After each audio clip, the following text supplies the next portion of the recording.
You think someone can get away with violating you, lying about it, and walking away unscathed. Think again.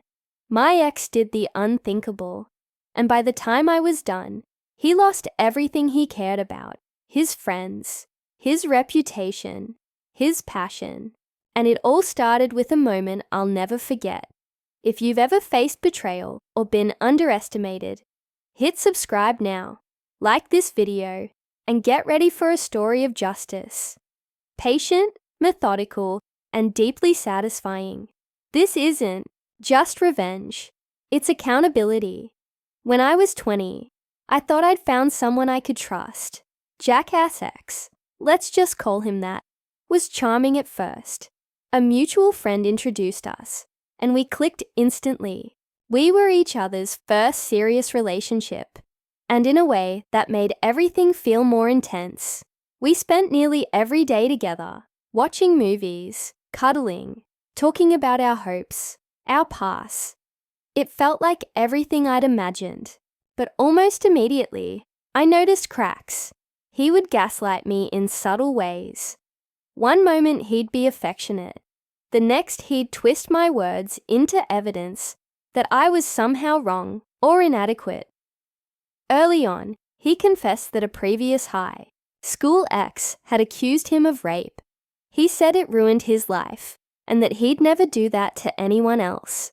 At the time, I believed him. I thought, how could someone admit to this and still pursue a relationship with me without being genuinely remorseful? I wanted to trust him. The relationship accelerated quickly. Within weeks, Jackass X and I were official, but the warning signs kept creeping in. He made comments about others that were inappropriate, manipulative, and frankly, controlling.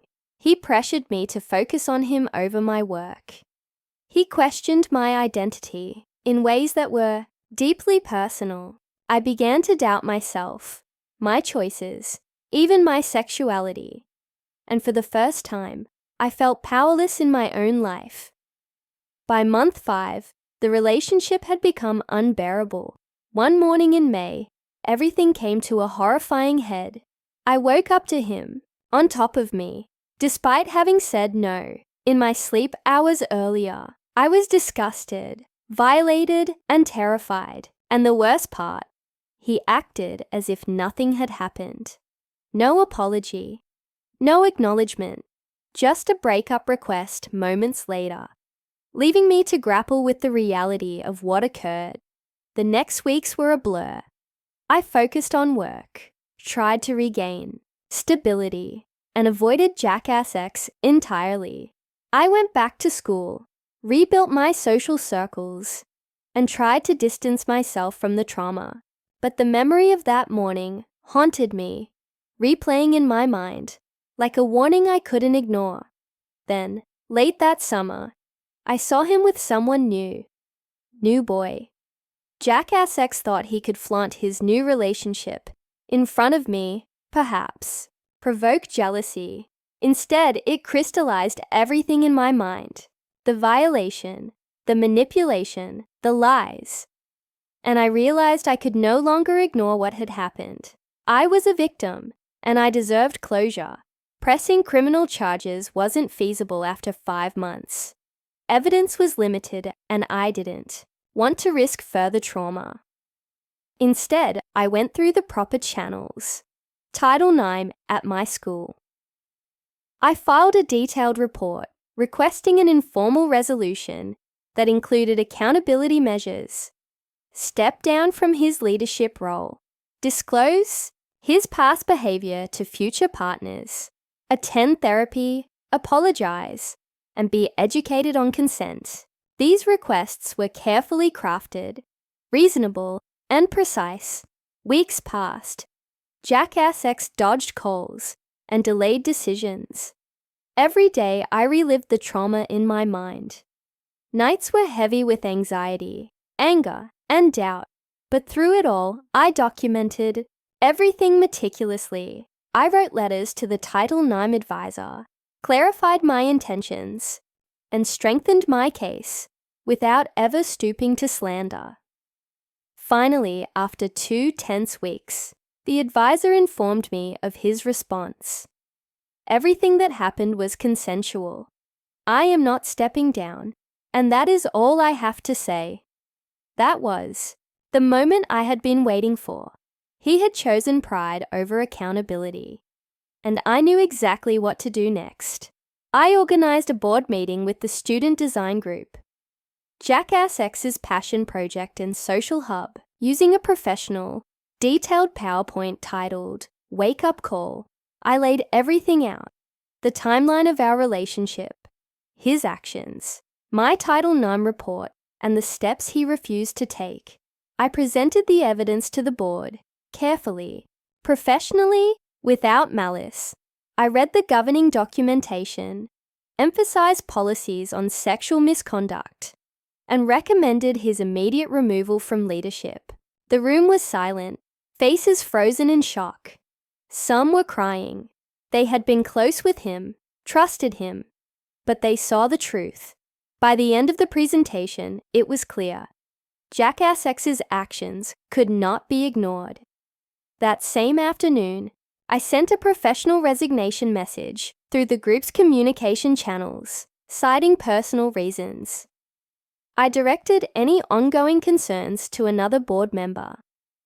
Later, I saw Jackass X outside the faculty office. He probably realized in that moment what had just happened.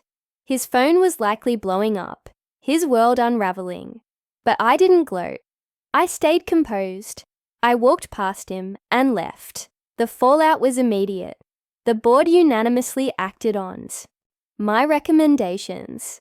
Jackass X resigned, citing false allegations. But he had already lost the respect of the group, his friends, and the faculty. The email he sent out trying to defend himself only reinforced the narrative.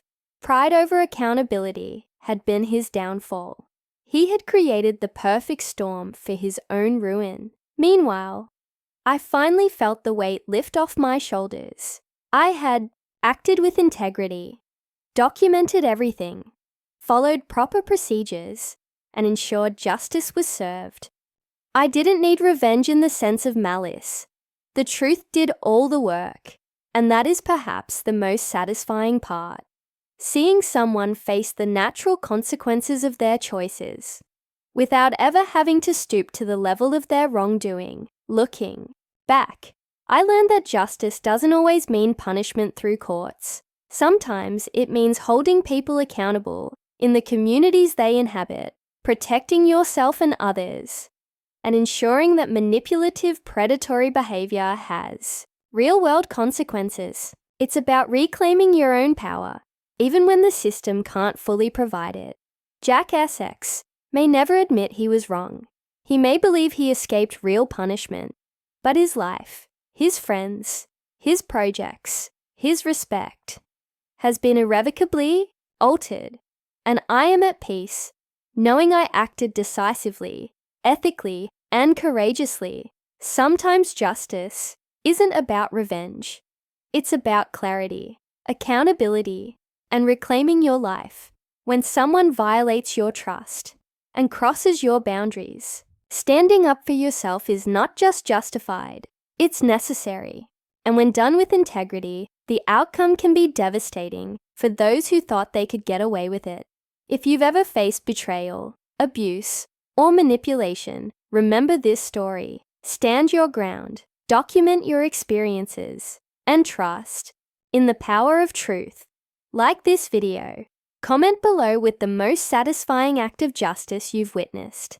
And don't forget to subscribe for more stories, where karma is carefully, inevitably served.